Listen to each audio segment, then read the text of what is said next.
Trekland Tuesdays live with me, Dr. Trek, Larry Nemecek. Today, X, Y, or Z. Where are you riding on the Trump train? On the Trump train, did I say that? It's politics, guys. Where are you riding on the Trek train? That's pretty funny. Where are you riding on the Trek train? Hey, well, that slip aside. If you're new to us here at Trekland Tuesdays Live, yes, it's a live show. What can I promise you? Hey, if you're here, as always, usually the chat is starting up, cranking up. Welcome back. I'm going to have a little Trek topic here, actually about the show. And then we'll have chat after that. I'll have a midway break. We will look at the Parrot Analytics TV stream ratings from the U.S., and then I'll get into all this wonderful chat that's popping in right now. You guys that have been with us before, you know how it goes. If you're new to Trekland Tuesdays Live, pull up a chair, pull up a keyboard, jump in here on the chat. Now, Twitchers, I won't be getting into this until after the break, okay? But anyway, it's good to see everybody.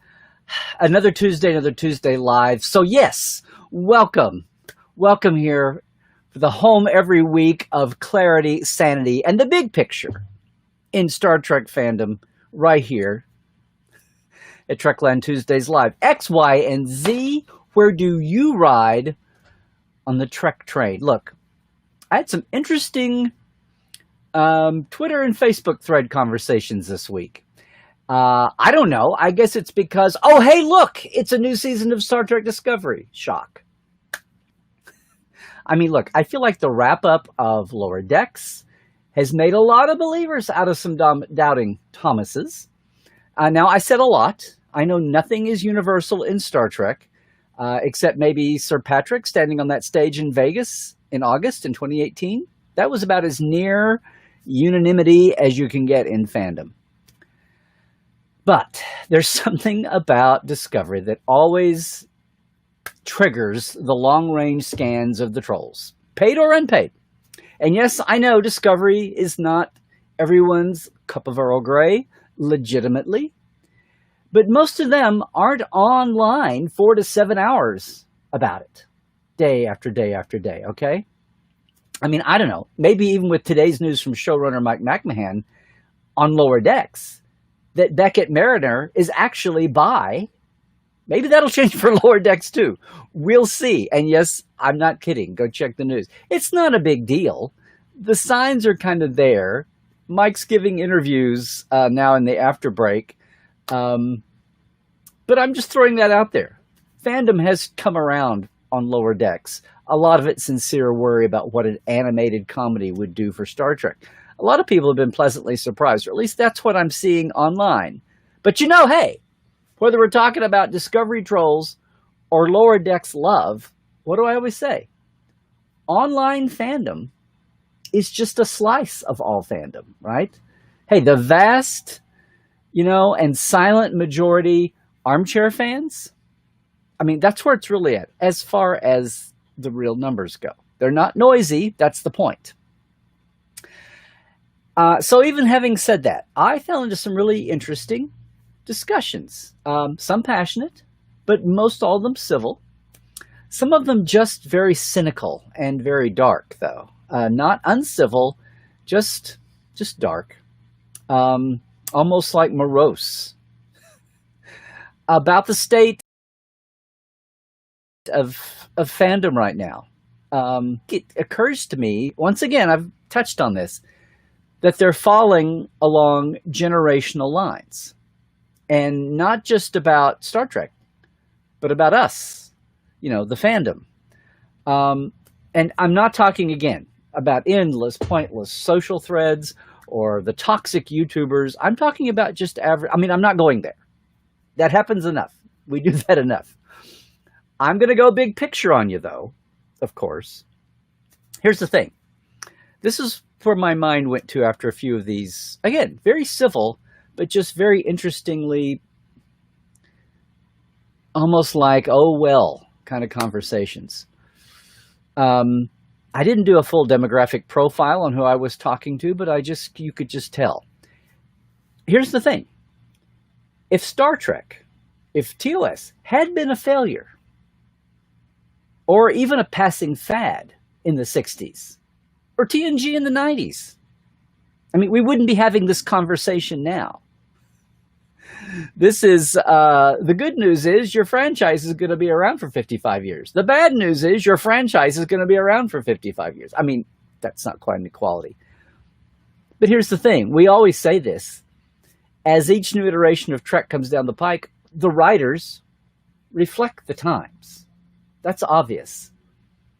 But what we really are saying here in a franchise this long is the writers are also reflecting the legacy of the way it's currently viewed in later times. Now, hang with me here a minute. Same thing visually. Without, the certain kind of direction, designers are going to reflect the times. And designers are going to reflect the legacy of the way it's viewed in later times, current times. That's an unstated bitter pill we all had to kind of swallow. And I think a lot of people here and in certain circles realized what the impact of that meant. But my point is, that's writers, that's designers. That's not fans. Fans reflect the times of their first time. Do you follow me? I mean, it's a pendulum that's going to swing, the Trek pendulum, and the real world pendulum too, though. Sometimes they're not always in sync. We're just the consumers. We're just the takers. Our times that we're reflecting, when it comes to Trek, when it comes to other TV, we're watching a new show. Watching Game of Thrones the first time, we're very much in the now of now. If you're any past history of any Trek, especially if it's more than, say, 5 years, especially if it's, say, and right now, let's say it's pre-Kelvin, you're reflecting your first time. You're not reflecting the times you're in, unless you're really, really media-centric, and that's what you do for a living. But yeah, that pendulum's going to swing. And there's two pendulums. There's the Trek pendulum, and there's the rest of the world pendulum. Okay? Now look, the obvious one is TOS. I've been around the quadrant long enough to see this happen many times. Even before the fallow times, this was in our face, right? I mean, first it goes from this little TV show that has a cult following to the hot little failed show that revolutionized media and metrics and pop culture and tech culture, right? Then it became that creaky 60s show with Christmas lights and plywood and cheap, cheesy effects in the 80s and 90s, right? And then when the 80s, 90s shows got a little old, suddenly original series was retro cool. Ooh. It's literally like Dax's line from 96, only 5 or 6 years later. And then in the aughts, it's now it's back to being creakily antiquated in its attitudes about everything from women to acting and writing styles. But you know what? The original series didn't change. The 60s didn't change. It's the way the greater world is looking at things, and individual fans are looking at it through their first time, whether that was the 60s or the 70s or the 80s and 90s or last week. And you can't help that. That's a human. You've got to be really coached up on your academia, media, and pop culture history to put that. We have to be conscious of it. So even if you have to be conscious of it, you're conscious of it. So no, it's never the same as when it was. But we all carry, I always laugh and say you never forget your first. Part of what's in, and I'm applying that to Star Trek only, of course, but part of what's implicit in that is you bring along your world, not your personal world, but also your cultural world. That's what it is. Whatever it is, I'm sure it is, of course, it's based on, as we used to say when I would take the hands up polls in live cons, when we used to have live conventions, it's based on, yes, where you got aboard the Trek train, right? Now, if that was the 60s and 70s, that's Vietnam, that's Watergate. That's the beginnings of every social movement. Not racially, but environmentally. Women's rights. That was the 60s and 70s. That's where you got aboard the truck train. That's what was your world. If it was the 80s and 90s, it was tech is God. And then the dot-com bust, right? The rise of media. That was the 80s and 90s informing your world. Tech is cool. Tech is good. Look at all the neat digital stuff we can do now until it crashes. If you're an aughts and a teens person coming to Trek, you got 9/11. You got not one, but two economic crashes. You got a pandemic now. Hey, and no one is going to do better than their parents unless you invent a killer app or your parents are just rich to begin with. Yeah. We're all getting aboard the Trek train with our filters from the outside culture of our generations. We can't, and yeah, there's exceptions, obviously. Where this comes from is a greater, not beyond, beyond Trek, but in the greater culture, the last 5-10 years. We hear a lot about, say, politicians love to jump on it, but I especially hear it from people like comedians, stand-up comedians. We hear about the cancel culture. We talk about going on campuses and the range of comedy. People are, comedians who are, wildly pushing the envelope and being progressive, get booed down, get picketed at times because everything they used to bring in as right for comedy. And yeah, of course, a comedian, stand-up, in the moment, writers of comedy in a longer term are always watching where that envelope is. Too soon? I mean, that's a phrase now we, go with. I don't know. Can we talk to Mary Todd Lincoln about that? See, that's a thing. And it's been getting really, really heightened in recent years. And I don't, guys, I had one class in sociology in college. I'm not a cultural anthropologist. But it's stuff they're all madly, as they always do. But oh my God, we've had so much social shock change. And you know what? A lot of it's been for the better. We have had our own little warp speed rubber band effects here. That whole thing of if you pull on the pressure long enough, the longer you hold it and then finally let go, it's going to snap the other way. The Me Too movement, okay? Women finally coming out, not just horrible, crappy, oppressive men, but actual sexual abusers and assaulters and people who altered careers. Hollywood got the big spotlight, but academia is right in there. Industry, all kinds of fields are there. And for a year or so, everybody was caught up in the same white-hot glare. Now, at the time, I intellectually knew, and not as a woman being aggrieved, not as a woman with all this long overdue ability to finally have power and speak up about it. And yeah, I know we're supposed to be talking about Star Trek, but bear with me. I'm not a woman. So maybe I was afforded a little bit of space to realize that people who were so egregious, Weinstein, for example, were being lumped in with people that were kind of borderline there. But if you stood up and said, hey, there's a spectrum here, that's not what people wanted to hear in the moment. And you know what? Even saying something like, guys, we have like 9 or 10 or 11, 12 different levels of murder, all the way from premeditated, capital murder, first degree murder, all the way down to, self-defense or totally accidental homicide, totally accidental. But somebody still was the reason for this person dying. It was you, but totally, not your fault. But still, it's there. That's a range.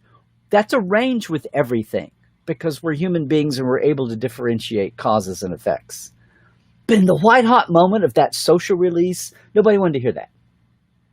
It's just going to take a while of dust settling and maybe later years, people being given a chance for redemption and some people giving no chance for redemption because the original sins were just too much and too obvious and too piled on. And yes, even the fact that as years go by, more and more cases are going to be unpeeled and revealed. Now, that's just one example. We're living at a time of that all over the place. It started with gay marriage. Oh my God, that came out of that.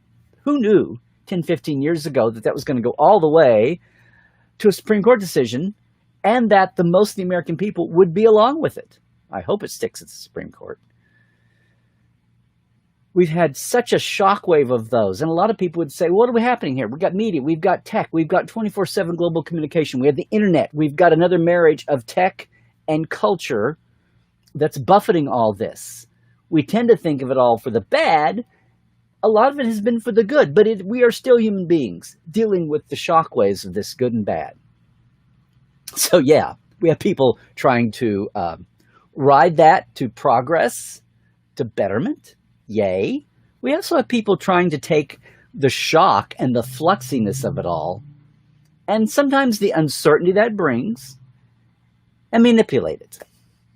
And hello, yeah, welcome to fake news, welcome to social media manipulation, and all of that. Social media itself, as we've said, is a new phenomenon rocking culture that starts off, we all get to talk to our grandmas, send them photos, find everybody in our graduating high school class again. Remember those days? Yeah. And then we've got today. We're going to get there. We're going to clean it up. We're going to figure out the repercussions of this, just as we always have with every big scientific or social bombshell that we had to adjust to just because we're human, and it takes a while, and it takes a while across the globe. Sorry if I went too big picture there on you, but we are talking about Star Trek. And when I pull all of that, everything from free speech, cancel culture, I mean, like, you know, I remember Andrew Dice Clay, the comedian. I just remember thinking, this guy is not funny. He's crass. He's crude. I don't mind going into some topics eventually for comedy. There's grim humor in lots of things. He wasn't it.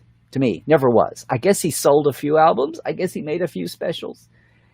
But at the time, I kept in my mind realizing my own reaction and a public reaction to Andrew Dice Clay and comparing him with, say, Don Rickles, who was old school Jewish comedian out of the Borscht Belt, Vegas stand-up, Vegas nightclubs, before comedy was an industry with millions of people in a little club in every little town in America.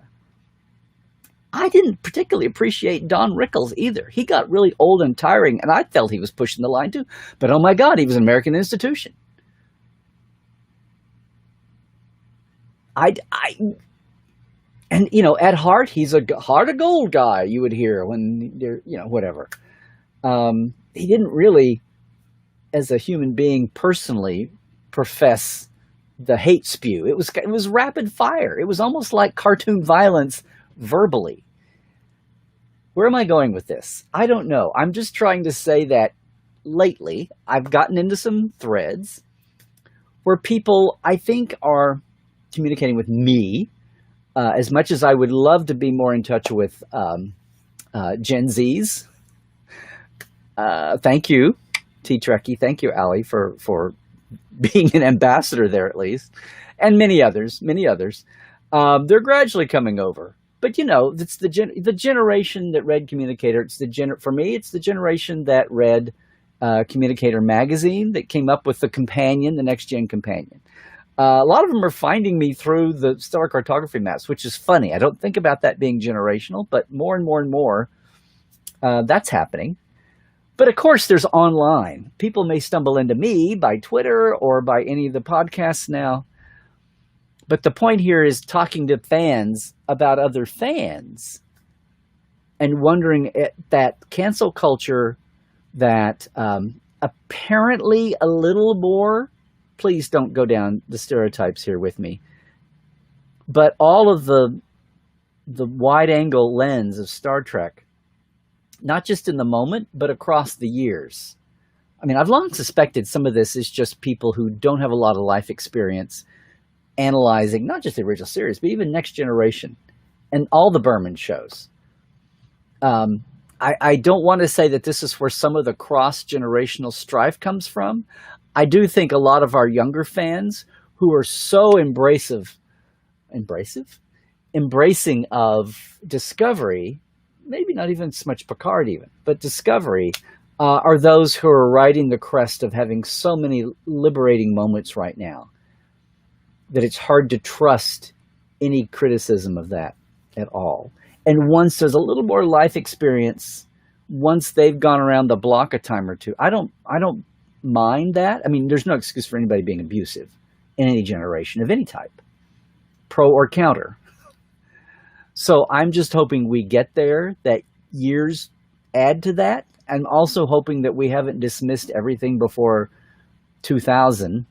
I mean, Casablanca is a really great movie, guys. It's pretty timeless. So City on the Edge of Forever. But I've just been fascinated, not just about what I've thought about stumbling in, but talking to some other thoughtful fans about this looming generational difference. Not to have easy little boxes to put people in, but just trying to make some sense of all of it. The same way in the big picture, we're trying to make sense of all these shock waves for the good and the counter shock waves, the feedback loops that are interrupting some of these forward movements, you know? All I'm saying here is that in the moment, when we come into a new conversation online, again, remembering online is not representing everybody or everything, but it's there. Some people also know that it's a media, it's a channel, it's easily to grab hold of it and manipulate it. So, yes, we got to stay woke, check your sources, and know enough to be aware of that. But I've had people talk about having encounters that, if nothing else, loom as generational, where older generations talk about being shut down by younger generations of fans. Now, I've not had that. I had someone tell me, though, that that's just because they're not going to tell that to me, which is funny because if they're that young, if they're that new a fan, they don't know who I am from Adam. And that's happened. And that's awesome. I mean, that's like having the duck blind of studying fandom, right? You just hope your holographic projector doesn't go offline. Because I sure don't have an invisibility suit. But I cherish that. I started a Facebook group called Discovery Was My First to try to find the fans who are coming new right now just to study. No, I don't have a degree in sociology or anthropology, cultural anthropology. I don't have one, but I can still sit and take a clue just knowing how the pendulum has swung in my lifetime and knowing that it's going to keep doing that.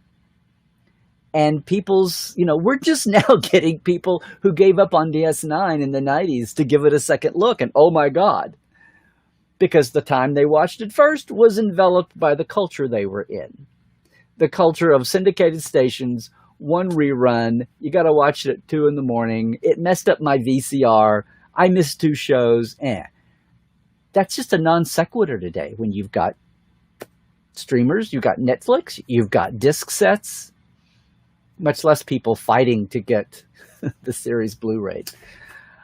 Anyway, that's what I wanted to say today, guys. Twitch, again, if you're in there hanging on, I'm going to get to you in a minute. What do you think? Now, look, I know enough to know that my audience right now, this stream right now, live, is probably going to be not the youngest in Trek fandom circles. That's not an insult to anybody. I should say, you all are veterans, I'm sure. If you're here on the chat, please speak up if you're on the newer end of fandom, if you would. I don't care what age. If you just found Star Trek and you're 80, that's cool. You're going to bring a lot of culture to this, the world pop culture to this discussion, I'm sure. But I really like to hear not just what you think, but if you have had encounters like that. Have they gone bad? Had they stayed civil? Have they been informative? Do you have your own kids or nephews, nieces, grandkids even? Do you know younger Trek fans, newer Trek fans, who have been illuminating to you with the background they're bringing to their Trek? And as they view the new versus the old. Again, I'm not trying to build boxes or walls here. I'm trying to take them down. Okay?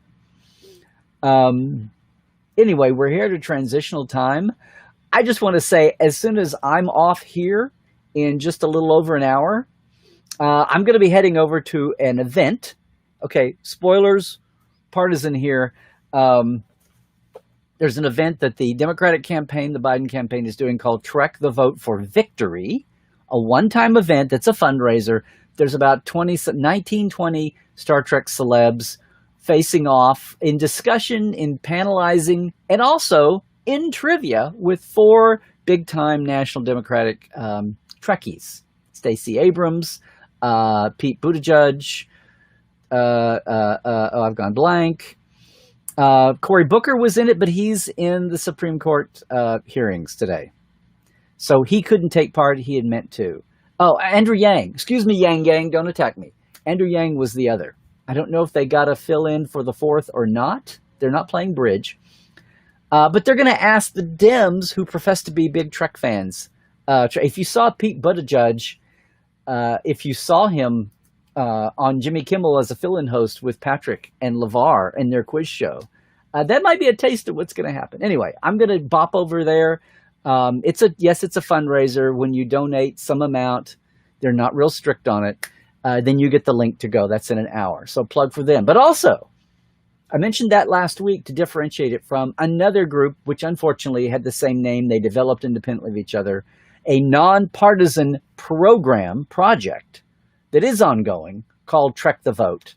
Trek the .vote online. I don't have pretty cards made up for it, but if you go to LarryNemecek.com, you'll see a bit for it. And I'm supporting them too. They're just trying to get people to volunteer, to be poll watchers, to help with rides, to help share accurate information.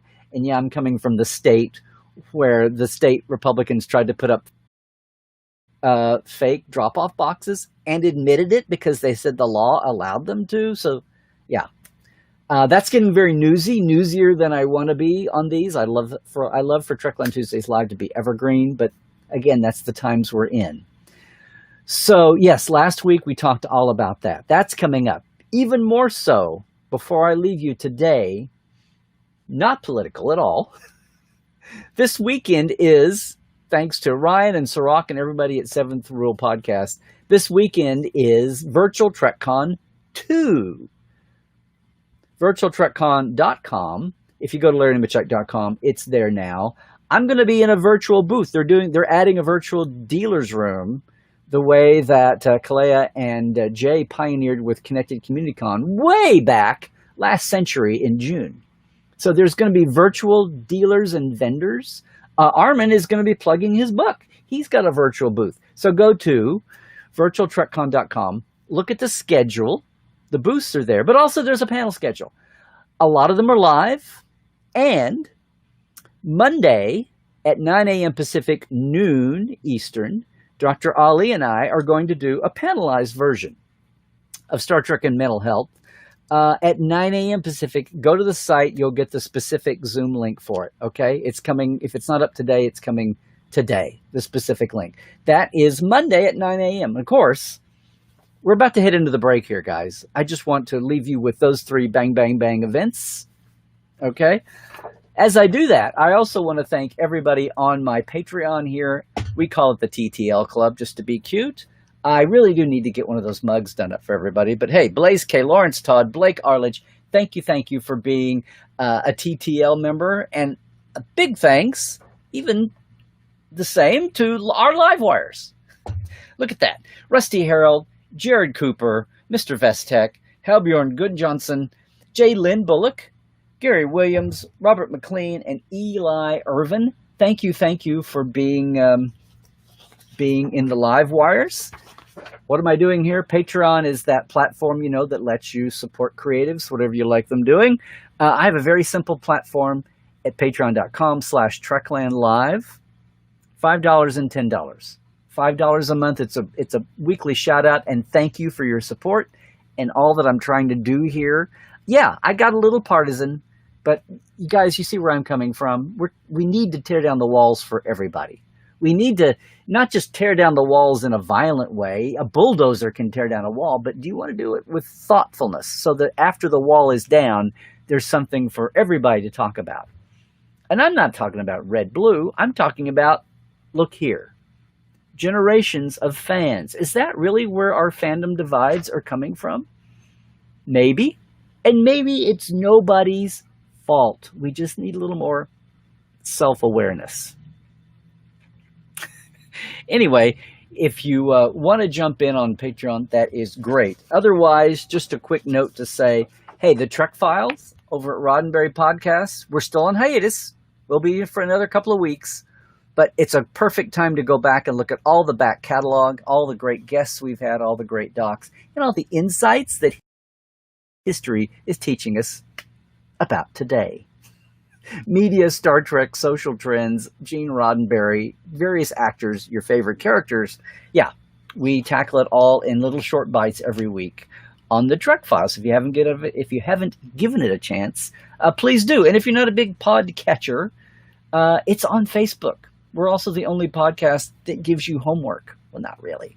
But the documents, the actual files that we talk about are there to look at yourself. It's awesome. And like I mentioned, Dr. Ali and Dr. Trek, one of us is a real doctor. We do live support live every Saturday at 10 a.m. Pacific, 1 p.m. Eastern, 6 p.m. British Summertime, 7 p.m. Central Europe. So everybody around the globe can jump in with us. We have live chat. We go boldly through uncertain times. We geek out with Trek and also maybe give you some takeaways that help you out in daily life. And you know what? 2020 is the year. We can all use a little help. Join us if you can live. Join that Facebook page if you can. Otherwise, here I'm taking a break. If you're watching on YouTube right now, that's my Twitter handle, Larry Nemecek. If you're on Facebook with us, that's my Instagram. It's much prettier, much calmer over there. And of course, if you like what I'm doing with Trekland, if you like my attitude on Trek and fandom and the world it occupies, and don't forget, guys, I did the Next Gen Companion. I did Stellar Cartography. I can go canon deep dive with you while we've been doing it. That was my invitation to Trek. Finding out all those blank pages the tech manual was leaving out. Organizing all those stars in Bijo's Concordance. If you enjoy that, just come over with us at portal47.net. It's like a mini-con all year long. Hey, there we are. We're taking the break. If you're leaving us here on YouTube, I do want to say bye. But if you're watching us live or you're on Facebook after the fact later, stick around.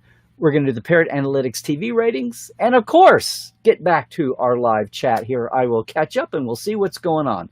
Other than that, I hope I've been in sync. As always, everybody, whoa, do I need to say this in the middle of a pandemic? Stay healthy. Do the things. Don't be dumber than a virus. Yeah, stay healthy. Stay woke. Check your sources. Most of all, guys, as always, trek well.